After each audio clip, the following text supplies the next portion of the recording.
أعوذ بالله من الشيطان الرجيم.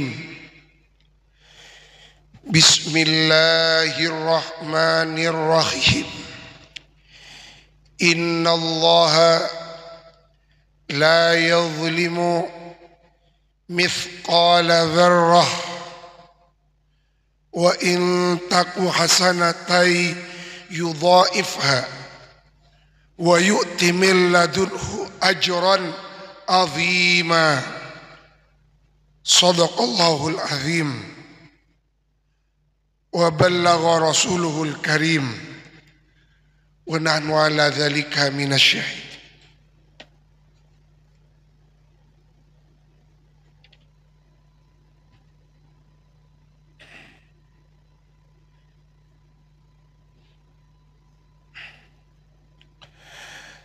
Al-Fatihah ila hadratin Nabi azimina qudwatina sayyidina wa maulana Muhammad ibni Abdillah wa ila jami'i as-sahaba wal qarabah thumma ila al-imam Jalaluddin al-Hafidh al-Mahalli wal imam Jalaluddin al-Hafidh as-Suyuti. Al-Fatihah.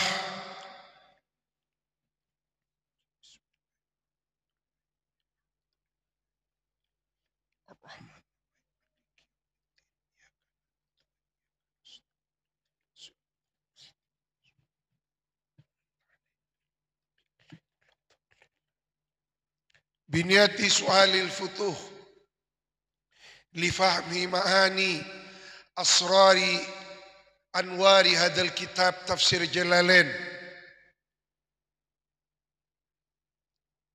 Ya Fattah, Ya Fattah, iftah lana wa li awladina wa li banatina wa li awladi banati ahli hadal jam'il karim fathal futuh. Allahumma nabda'u bil ilmi fayassirhu lana sakhir lana hadal kitab. Al-Fatihah. Ar-Rahman Ar-Rahim Maliki Yawmiddin Iyyaka na'budu wa iyyaka nasta'in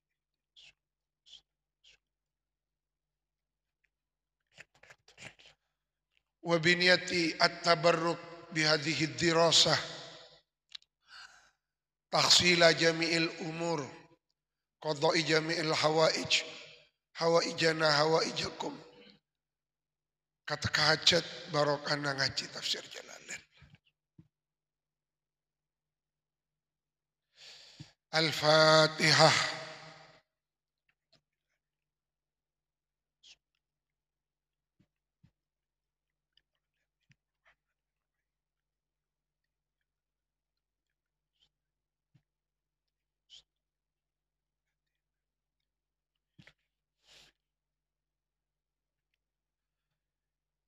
Innallah, sesungguhnya Gusti Allah,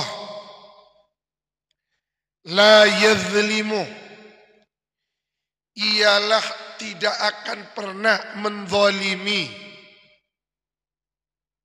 atau menganiaya.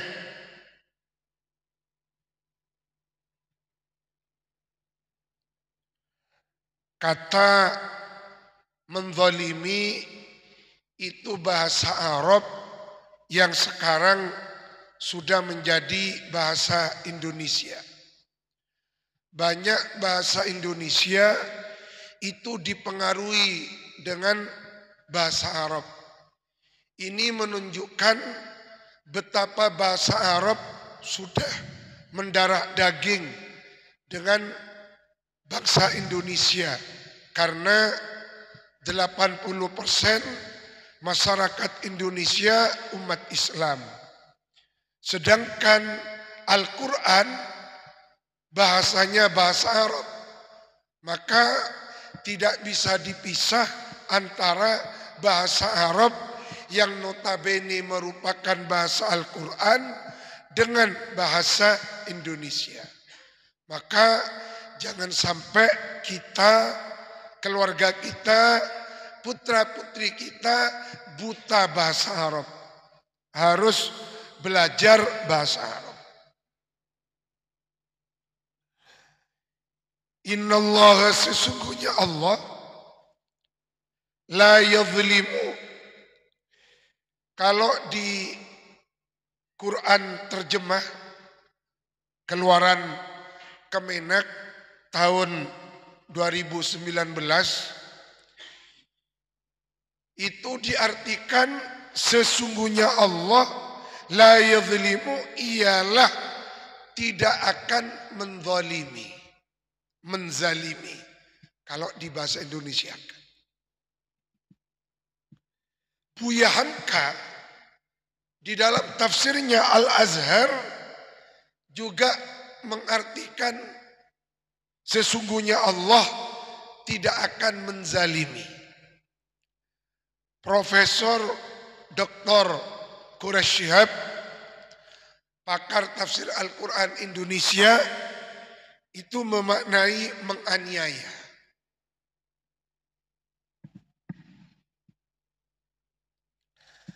Sesungguhnya Allah tidak akan pernah menzalimi, menganiaya ahadan, kepada seorang pun. Mithqala dzarratin ay wazna dzarrah, walaupun seberat biji dzarrah. Pada tafsir terjemah Al-Quran yang dikeluarkan Kemenak, kata dzarrah itu tidak diartikan, tapi dikembalikan kepada bahasa aslinya, dzarrah. Di dalam tafsir Jalalain, dzarrah itu dimaknai dengan asghari namlatin, semut yang paling kecil.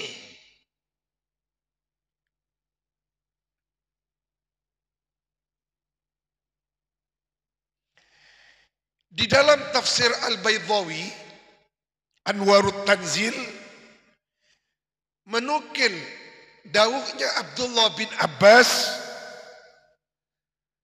beliau mengatakan wa yutlaqu adz-dzarrah likulli juz'in min ajza'il hasba, dari benda-benda yang terkecil. Kiai-kiai kuno, kiai-kiai klasik, kiai-kiai salaf itu memaknai dzarrah adalah semut merah yang kecil. Seiring perkembangan ilmu pengetahuan melahirkan ilmu fisika, ternyata dalam perspektif ilmu fisika, benda terkecil itu adalah atom. Maka ulama-ulama kontemporer, ulama-ulama muasirin itu memaknai dzarrah walau seberat biji atom. Ada yang memaknai juga biji sawi, karena biji yang terkecil biji sawi. Jadi ingat, Allah itu tidak akan pernah menzalimi, menganiaya siapapun dari semua makhluknya, walaupun seberat biji dzarrah. Allah, ini maha adilnya Allah, maha kasih sayangnya Allah. Apa artinya? Bi ayyam usah, dengan harus mengurangi min hasanatihi, dari amal-amal kebaikannya ahad. Au yaziduha, atau Allah tidak akan menambah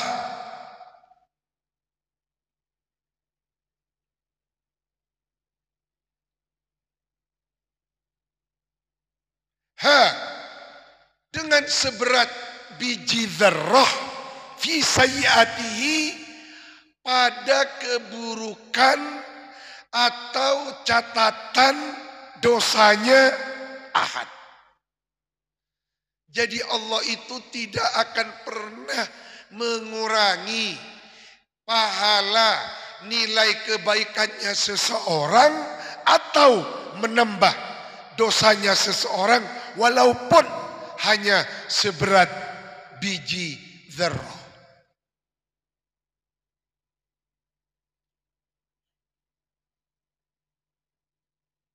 Padahal kalau Allah berkehendak, bisa saja Allah melakukan itu. Kenapa? Karena Allah yang menciptakan. Allah yang punya hak prerogatif. Tapi itu tidak dilakukan oleh Allah. Kenapa? Karena Allah tidak memiliki sifat az-zulm. Allah tidak memiliki sifat az-zalim. Itu bukan sifatnya Allah. Maka tidak dilakukan oleh Gusti Allah.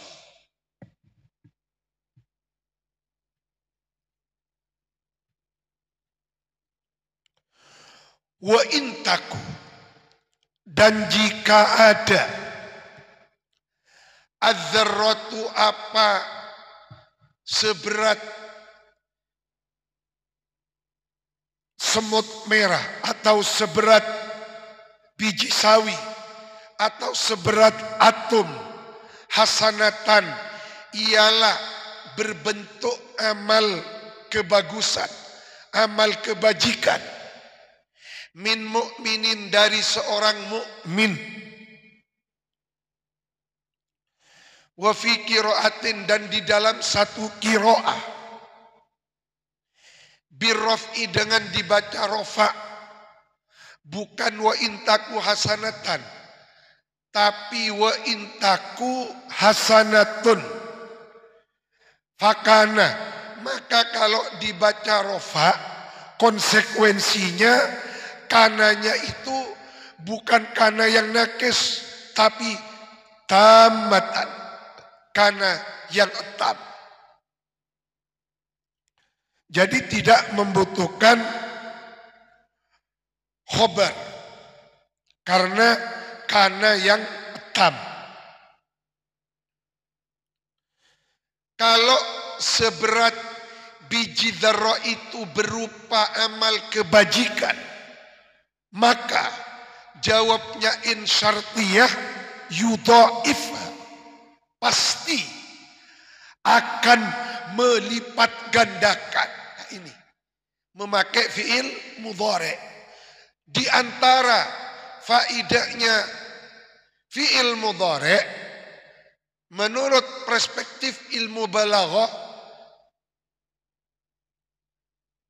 itu memiliki faidah terus menerus.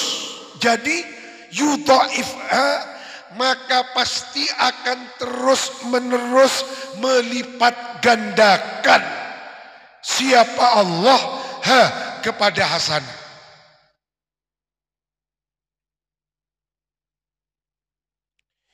Ini pentingnya kita mendalami ilmu balaghah, badi', ma'ani, bayan. Dengan memahami ilmu balaghah, maka akan memahami faidah-faidah, rahasia-rahasia dari ayat-ayat Al-Quran. Jadi amal kebaikan itu oleh Allah akan dilipat gandakan. Tidak berhenti, terus dilipat gandakan. Maka pahalanya wali-wali Allah, ulama-ulamanya Allah, pahalanya Hadratus Syekh, Ki Samsul, Ki As'ad, Ki Zaini Tanjung, Ki Hasan Sepo Genggong, Masaya Sidogiri, Lirboyo, Peloso, Sarang, Langitan. Itu pahala-pahala beliau mengajar dahulu, mendirikan pesantren yang beliau bangun. Itu sampai sekarang terus menerus berlangsung. Pahalanya tidak berhenti. Terus yudha'ifha, dilipat gandakan oleh Allah. Allah. Min asyarin, dari satu pahala dilipat gandakan menjadi 10. Ila aktsara, kepada lebih dari 10 lipatan. Min sab'i mi'atin, sampai 700 lipatan. Bahkan kalau di bulan Ramadan sampai pada hitungan yang tidak bisa dihitung dengan angka. Wa fi qiraatin, dan ialah di dalam satu qiraah itu dibaca bitasydidi, dengan memakai sirat taf'il, bab taf'il, fa'ala yufa'ilu taf'ilan, yudha'ifha, itu lil takfir, dilipat gandakan, dilipatkan lagi oleh Allah. Itu kalau bab taf'il seperti itu. Ghalaqo, mengunci. Tapi kalau ghalaqo, setelah dikunci lagi.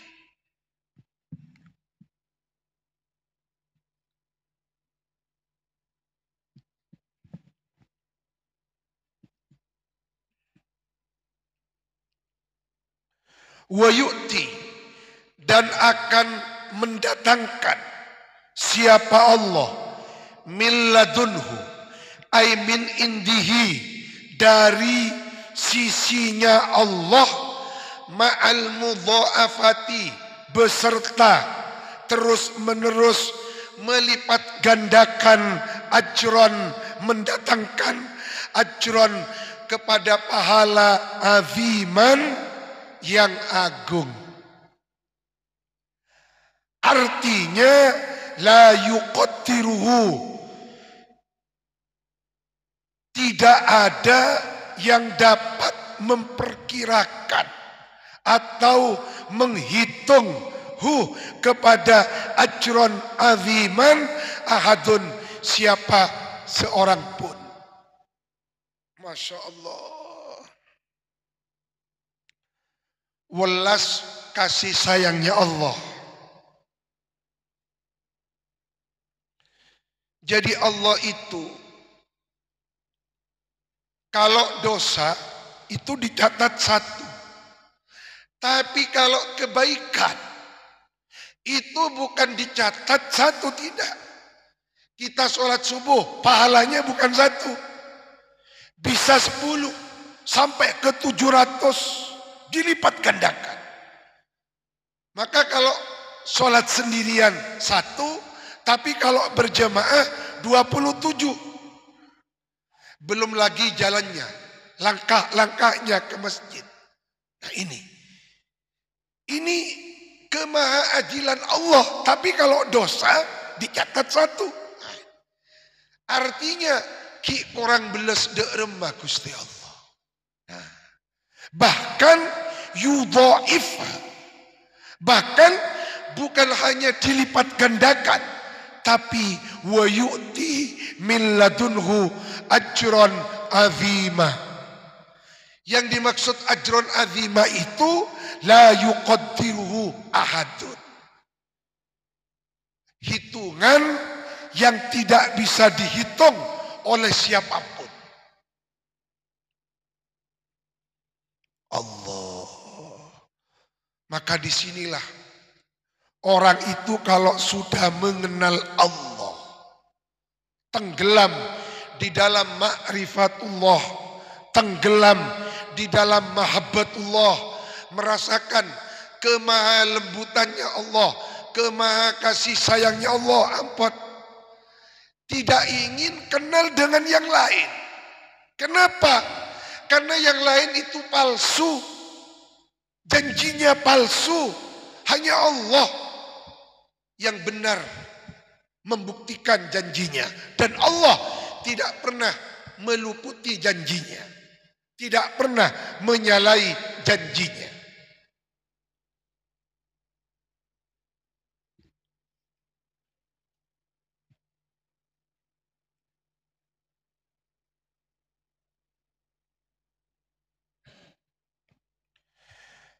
Di dalam tafsir Ar-Rafidin, Hasyiah tafsir Jalalain 40 jilid, juz yang ke-8 disebutkan, Fallahu azza wa jalla la yadhlimu ahadan likamali adlihi la li'ajzihi anidh zulmi.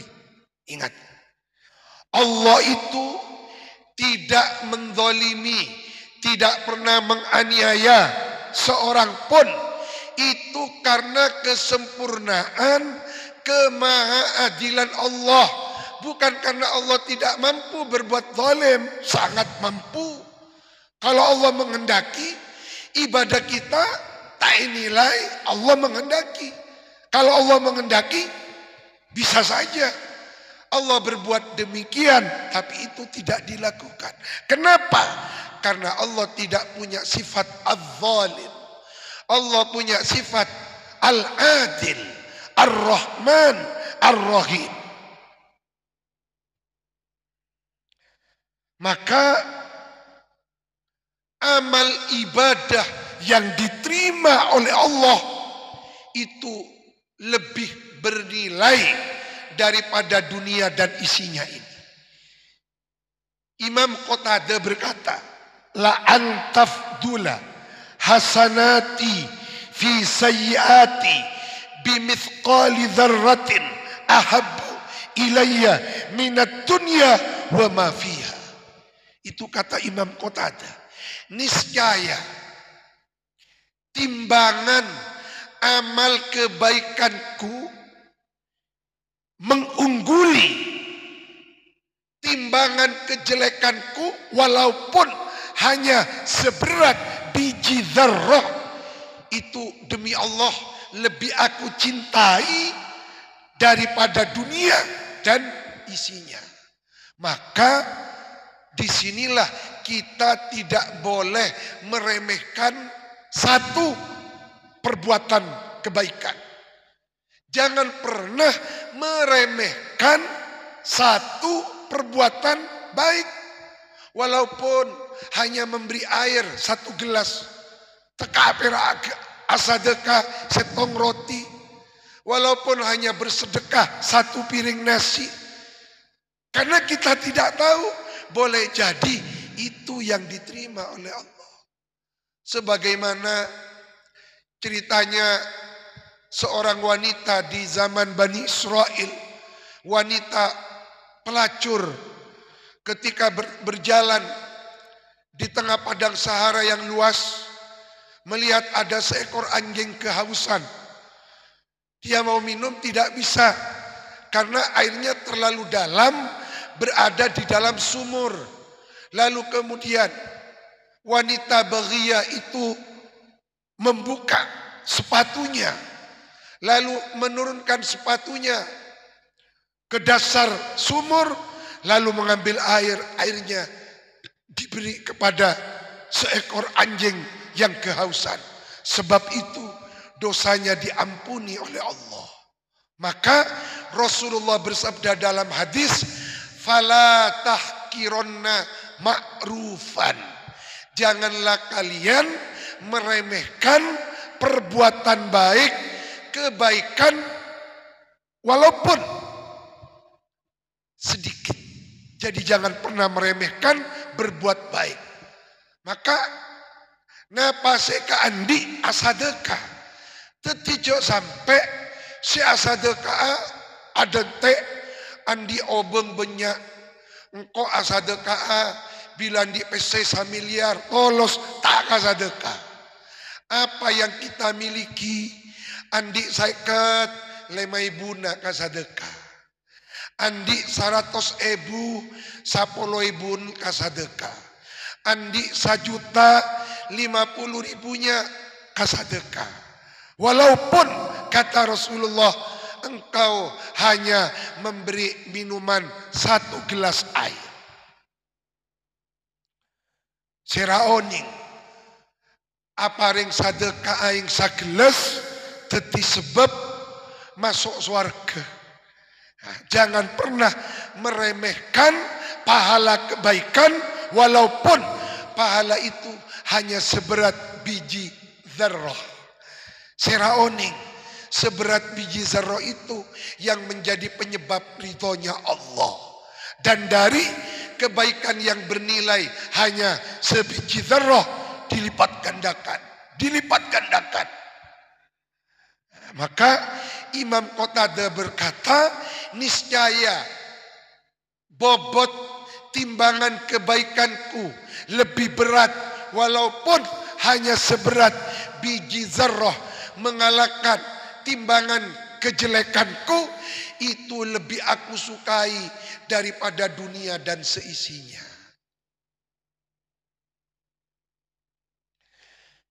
Karena Kak Dinto, ulama minal arifin menasihati kita, jangan kagum dengan kekayaan orang. Jangan kagum dengan kekayaan orang. Itu nasihatnya Syahidul Mimbar, Profesor Dr. Muhammad Said Ramadan Al-Buti. Jangan mengagumi kekayaan orang. Kalau engkau melihat orang kaya raya, datang dengan mobil mewah, pakaian termahal, jam tangan termahal, kamu jangan kagum. Kagumlah kepada orang yang istiqomah berbuat baik. Bukan mengagumi ahlul dunia, tapi mengagumi orang yang ahlul istiqomah.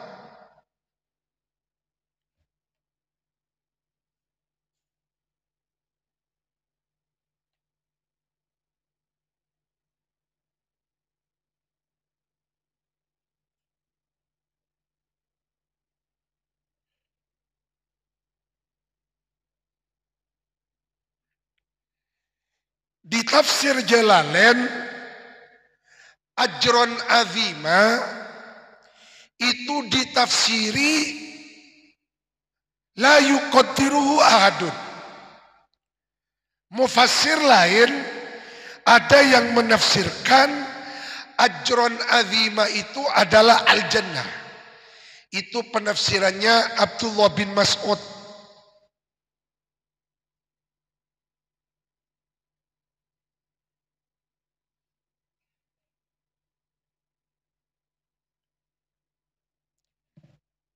Bahkan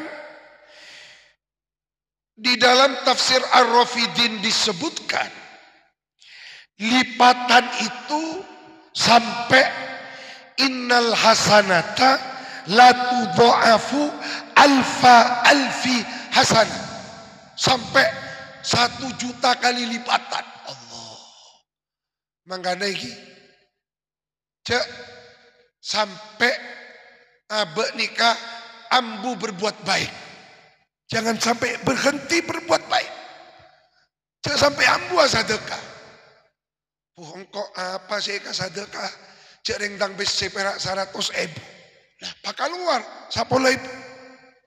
Si 10.000 kan bisa. Kasadekah. Karena kita tidak tahu dari 10.000, 5.000 seka sedekah itu dilipat gandakan oleh Allah. Diterima oleh Allah. Lalu la tudha'afu alfi hasan, dilipat gandakan sampai 1.000.000 kali lipatan Allah. Maka Abu Ya'al Maliki itu, beliau hartanya bukan untuk memperkaya diri, tapi untuk dibagi-bagi. Kenapa? Karena kita itu tidak punya apa-apa. Kita itu hanya dititipi oleh Allah Abe ni kapera epatoro Maka jangan pernah merasa memiliki dunia. Maka kalau kami suan abina Ki Haji Ihya Ulumuddin, Allah panjangkan umur beliau. Apa yang sering beliau sampaikan? Bahwa Pondok Nurul Haramain ini bukan milik saya. Saya hanya diamanati. Jadi saya tidak pernah merasa memiliki pondok NH ini. Allah. Itu ilmu bagi kita. Jadi kita jangan merasa punya harta milik kita itu titipan Allah.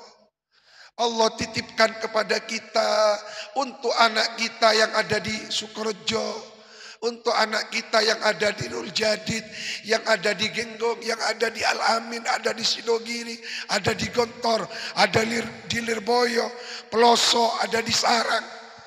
Itu ada bagian anak kita. Maka kita jangan menggunakannya untuk kepentingan-kepentingan yang tidak perlu. Min husni islamil mar'i tarkuhu ma la ya'nihi. Gunakanlah harta yang Allah titipkan kepada kita untuk sesuatu yang bernilai kebaikan. Ini kata timur Nabi, tidak untuk kebaikan jangan kita gunakan. Ini kata sampai aku naki harta yang Allah titipkan kepada kita untuk sesuatu yang tidak bernilai ibadah, tidak bernilai kebaikan. Ini kata tidak sampai abe sebagai orang tua ngucak ke anak be nyaman ya nak, perak bedai pun duk minta kiriman, tak tahu kak apa saya ingat dal ngirim ban, tak boleh.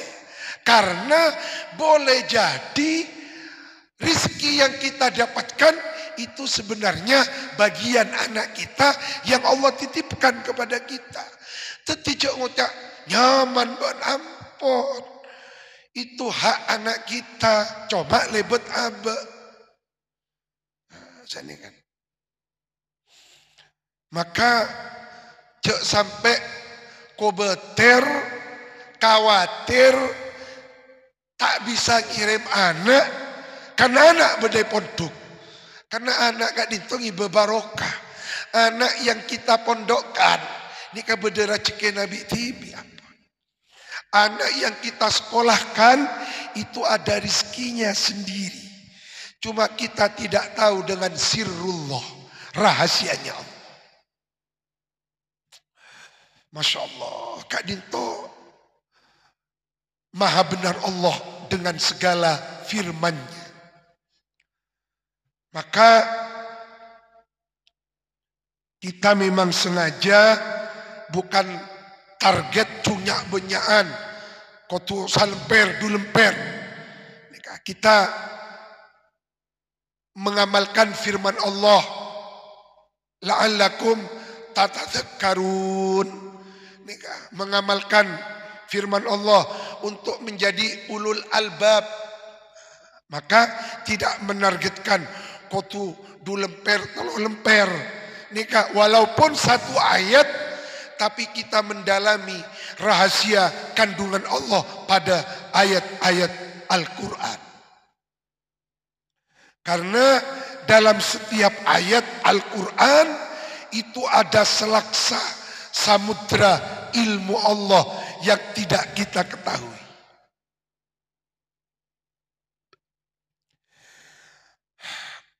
Ayat 41 sekarang. Fakaifa idza ji'na min kulli ummatin bisyahidin. Fakaifa idza ji'na min kulli ummatin bisyahidin wa ji'na bika ala haula'i syahida.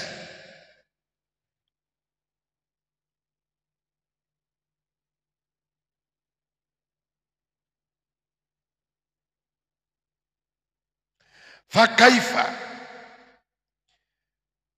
maka ialah bagaimana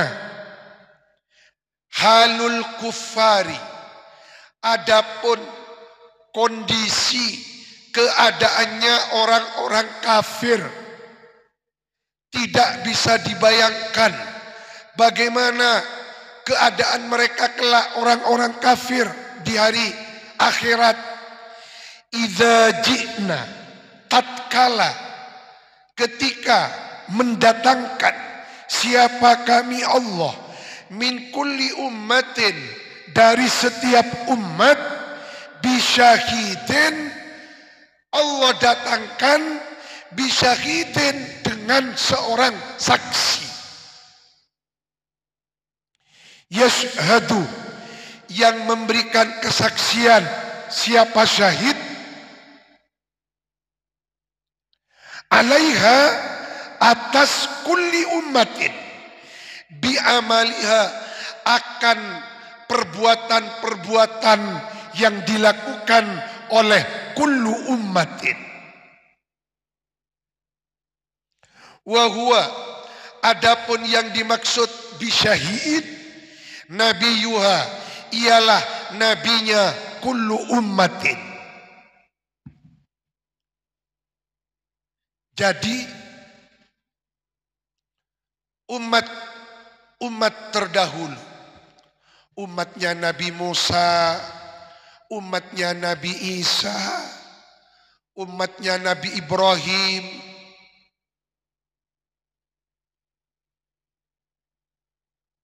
Nabi Nuh itu umatnya paling sedikit Nabi, umatnya Nabi Nuh. Bahkan ada seorang Nabi yang datang hanya membawa satu umat. Allah, satu umat. Ada Nabi yang datang hanya membawa satu umat.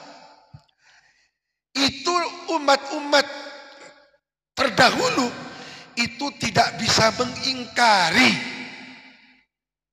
Tidak bisa mengingkari apa yang Allah perintahkan kepada semua nabi dan rasul untuk disampaikan. Mereka tidak bisa mengingkari. Kenapa? Karena yang akan dijadikan saksi oleh Allah itu adalah masing-masing nabi dari kullu ummah. Dan ditambah wajibna, dan mendatangkan siapa kami Allah, bika kepadamu wahai Nabi Muhammad, ayya Muhammadu, artinya baginda Nabi Agung Muhammad, ala haula, atas mereka kullu ummatin, syahidan, hale sebagai saksi. Jadi nanti yang akan memberikan kesaksian itu adalah masing-masing nabi dan rasul, ditambah baginda Rasulullah. Maka bangsa Bani Israel tidak bisa ingkar, karena yang dijadikan saksi adalah Nabi Musa, nabinya mereka sendiri plus baginda Rasulullah. Ya Allah, saya memberikan kesaksian Nabi Musa sudah melaksanakan amanat, menyampaikan dakwah, risalah, kenabiannya Nabi Musa. Saya menjadi saksi, kata Rasulullah. Kita juga demikian. Apa yang kita lakukan itu disaksikan oleh Rasulullah. Ya Allah, saya Nabi Muhammad memberikan kesaksian bahwa si fulan diberi nikmat ilmu, sudah melaksanakan nikmat ilmunya. Digunakan untuk mengajarkan tafsir Jalalain, digunakan untuk mengajarkan Ihya, digunakan untuk mengajarkan Sahih Bukhari. Si fulan, dia diberi ilmu, alim, sudah melaksanakan ilmunya di Sukorejo, di Nul Jadid, melaksanakan ilmunya, mengajarkan ilmunya di Pondok Pesantren Sarang Al-Anwar, Ki Naji Maimun, Ki Abdul Qayyum. Itu disaksikan oleh Rasul. Maka jangan sampai ketika Rasulullah memberikan kesaksian itu, naudzubillahi min dzalik, malah kesaksian dosa yang dilakukan. Maka abah nikah kutu andi rasa todus ka Gusti Allah, rasa todus ka Rasulullah. Nika termasuk rasa malu kepada Allah dan Rasulullah kalau tidak aman. Contoh, mangkat ka Jumatan ngangkui sandal bata. Mulai mau temu ngangkui sandal kolek. Nika itanya aki ben ganyan. Mau ba sandal lah? Tade ring tau. Ngucak tade ring tau. Nika kutu maca syahadat boleh nika. Kutu asyhadu an la ilaha illallah wa asyhadu anna Muhammad. Kenapa? Lah, menganggap Allah tidak tahu, menganggap Rasulullah tidak akan dijadikan saksi kelak. Maka cek ben saroban abad nikah. Maka Abdullah bin Mas'ud itu ketika diberi amanat untuk memegang uang karena beliau bendahara, itu walaupun sepeser pun Abdullah bin Mas'ud tidak mau menggunakannya. Tidak ada istilah ulima ridhahu. Nikah amanat yang akan dipertanggungjawabkan kelak di hadapan Allah. Lekan agak nintoh, cengal bengal ka harta yang bukan milik kita, yang milik orang, cengal bengal. Walaupun hanya seberat biji serah, teka perak 5 rupiah, nika teka perak 100 rupiah, nika walaupun hanya uang logam. Jadi cek ngaku istilah cek perak itu akan dimintai pertanggungan jawab yang berat di hadapan Allah. Allahu apa dalam Al-Quran? Innahu ya'lamu sirra wa akhfa. Allah mengetahui yang samar bahkan yang lebih samar. Allah. Jadi Imam Suyuti akan menjadi saksi, tafsir Jalalainnya kita baca. Imam Al-Mahalli akan menjadi saksi, tafsir Jalalainnya kita baca. Abu Ya Al-Maliki menjadi saksi, kitab-kitabnya kita baca, kita amalkan. Imam Ghazali akan menjadi saksi, guru kita, orang tua kita akan menjadi saksi. Maka ba'dul ulama berkata, salah satu bentuk birrul walidain itu membaca sholawat. Allahumma sholli ala Sayyidina Muhammad wa ala ali Sayyidina Muhammad. Itu birrul walidain. Loh, kok bisa? Iya, karena setiap kita membaca sholawat, itu malaikat menyampaikan laporan kepada baginda Rasulullah. Ya Rasulullah, fulan bin, disebut nama orang tua kita, sehingga Rasulullah mendengar nama orang tua kita disebut oleh malaikat. Rasulullah membalas dengan sholawatnya baginda Nabi, permohonan rahmatnya Nabi kepada Allah. Maka orang yang bersolawat sama dengan berbuat baik, birrul walidain kepada kedua orang tuanya. Semoga bermanfaat. Wallahu a'lam. Al-Fatihah.